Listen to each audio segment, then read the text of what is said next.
Pemirsa, suara tembakan di jantung ibu kota Amerika Serikat membubarkan acara elit dan memaksa Presiden Amerika Serikat Donald Trump dievakuasi. Di tengah menurunnya kepercayaan publik dan mendekatnya agenda politik Amerika, insiden ini kemudian memicu pertanyaan besar. Seberapa besar pengamanan sebenarnya terhadap Presiden Amerika dan benarkah insiden itu adalah rekayasa? Kita akan bahas malam hari ini bersama dengan analis intelijen Ridwan Habib. Selamat malam, Mas Ridwan. Selamat malam, Mbak Eva. Mas Ridwan, dari sisi waktu, peristiwa penembakan terjadi di tengah tekanan dalam negeri AS terhadap Donald Trump atas agresi ke Iran yang kemudian berdampak pada situasi ekonomi dalam negeri Amerika Serikat. Apakah ini ada kaitannya, Mas Ridwan? Ya, ini ada banyak sekali kontroversi ya. Pertama dari sisi persiapan sebuah keamanan event yang dihadiri oleh Presiden. Apalagi ini sekelas Presiden Amerika Serikat, Donald Trump. Seharusnya walaupun itu berada di luar area White House, itu di sebuah hotel ya, di Washington Hilton Hotel, dan hotel ini cukup bersejarah, Mbak Eva, karena 45 tahun yang lalu di pinggir jalannya menjelang pintu masuk ada upaya pembunuhan terhadap Presiden Ronald Reagan. Waktu itu dilakukan oleh seorang bernama John Hinckley yang dia menembak Ronald Reagan untuk mencari perhatian satu artis yang dia sukai namanya Jodie Foster. Itu 45 tahun yang lalu, 1981. Dan sekarang terulang di area hotel yang sama. Dan seharusnya dari sisi pengamanan awal mestinya sudah ada security clearance ya, termasuk juga pemeriksaan terhadap tamu-tamu hotel. Bayangkan penyelidikan FBI menemukan bahwa si Cole Thomas Allen ini dia berangkat dari Los Angeles menuju Chicago kemudian menuju Washington itu dengan kereta api dan membawa senjata lengkap, shotgun, pistol dan pisau. Lalu dia check in di hotel itu. Jadi ini agak kurang masuk akal ya. Bagaimana seseorang bisa check-in dengan senjata lengkap sementara dia misalnya bukan petugas keamanan, bukan anggota FBI atau bukan anggota Secret Service, tapi dia bisa buka kamar di situ dengan senjata lengkap. Dan malamnya itu acaranya akan dihadiri oleh Presiden. Itu satu yang menimbulkan banyak pertanyaan. Yang kedua, dari sisi ring pengamanan ya, bagaimana mungkin dia bisa menerobos itu sudah masuk ke ring 1 ya.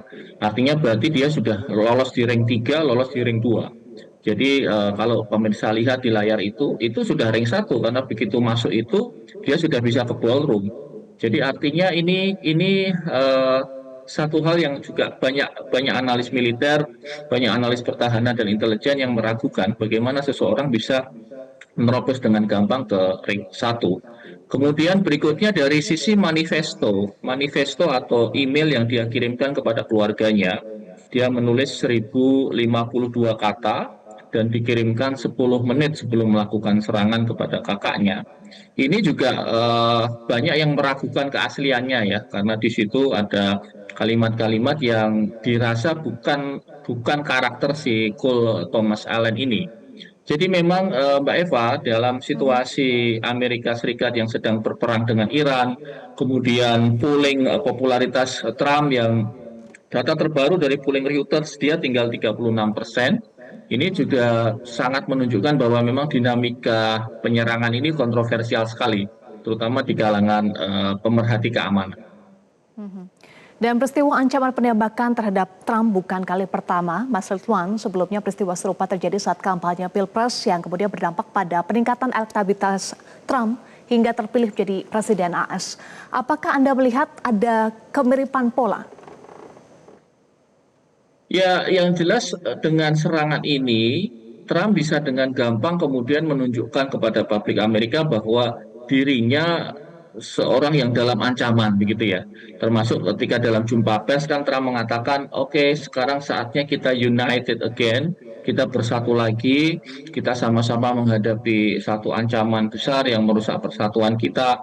Jadi karakteristik Trump ini sangat diuntungkan dengan serangan ini. Dan tentu saja karena rekam jejak si Cole Thomas Allen ini, walaupun ini adalah kampanye yang sudah lama ya, dia ikut menyumbang pada Kamala Harris pada saat pemilihan presiden kemarin di Amerika Serikat. Lalu kemudian orang atau netizen menghubungkan bahwa inilah pendukung Demokrat nih yang ingin merusak sistem politik Amerika. Jadi memang betul ini bisa diolah dengan sangat baik oleh tim medianya Presiden Trump ya. Termasuk juga yang mereka juga olah itu adalah bagaimana setengah jam setelah serangan itu para selebritis, para wartawan, para netizen pro Trump yang memang diundang di acara itu rame-rame nge-tweet, rame-rame posting di X itu tentang pentingnya pembuatan atau pembangunan White House Ballroom gitu ya. Ini White House Ballroom ini sedang jadi kontroversial karena di Amerika Ya. Serikat Partai Demokrat menolak, bahkan mengirimkan surat resmi ke Kongres untuk menolak pembuatan ballroom ya, semacam ruangan baru di White House. Dan uniknya itu semua senada gitu ya. Kita perlu White House Ballroom lah supaya ini bisa aman. White House Ballroom harus segera dibikin dan seterusnya. Apakah itu juga bagian dari stage atau bagian dari upaya operasi kampanye media agar kemudian pembuatan White House Ballroom ini berhasil atau tidak? Nah, ini kita tunggu karena sidangnya akan terbuka nanti. Cole Allen ini akan dihadirkan secara terbuka oleh jaksa penuntut umum di hari Senin waktu Amerika ya. Mhm. Anda sebut bahwa insiden ini justru menguntungkan Trump. Seberapa signifikan penembakan ini akan punya dampak pada Trump yang kemudian menjadi atensi publik seperti saat peristiwa penembakan saat kampanye lalu, Mas Lituan? Dan apakah sentimen dalam negeri serta dukungan Senat akan terpengaruh dengan peristiwa penembakan ini? Mengingat Trump butuh dukungan Senat untuk melanjutkan operasi militer di Iran. Iya, yang jelas pihak-pihak yang kemudian meragukan ini kemudian menghadapi apa ya, semacam kecaman bersama oleh pendukung Trump ya. Jadi narasinya adalah kok kalian tega sih ada presiden mau dibunuh masih menganggap ini sebuah rekayasa, nah, gitu ya. Itu karakter-karakter mereka begitu, karakter pendukung Trump begitu. Oh, kalian bilang ini rekayasa, padahal Presiden Trump itu sudah beneran mau dibunuh. Tega sekali kalian. Nah, kata-kata seperti itu yang kemudian diulang-ulang terus dan tampaknya membuat mereka-mereka yang meragukan penembakan ini menjadi agak semacam tertekan dan kemudian mengurangi postingan mereka di sosial media. Termasuk mereka juga berhati-hati di publik ya, politisi-politisi Partai Demokrat. Saya pantau sepanjang hari ini di media sosial mereka sangat berhati-hati sekali, bahkan beberapa dari mereka menyampaikan ucapan syukur Presiden Trump tidak terluka dan seterusnya. Jadi memang situasi yang sangat menguntungkan secara politik bagi Presiden Trump karena yang pertama faktanya ada pelakunya, kemudian ada senjatanya, ketiga mereka punya rekaman penyerangannya, dan keempat pelakunya masih hidup. Jadi ini sangat menguntungkan sekali bagi politik dalam negeri Trump hari ini. Mhm. Baik, kita akan melihat bagaimana perkembangan lebih lanjut dari kasus ini karena belum bisa disimpulkan ini rekayasa atau organik. Kita masih akan menunggu proses hukum lebih lanjut ya dari Cole Thomas Allen.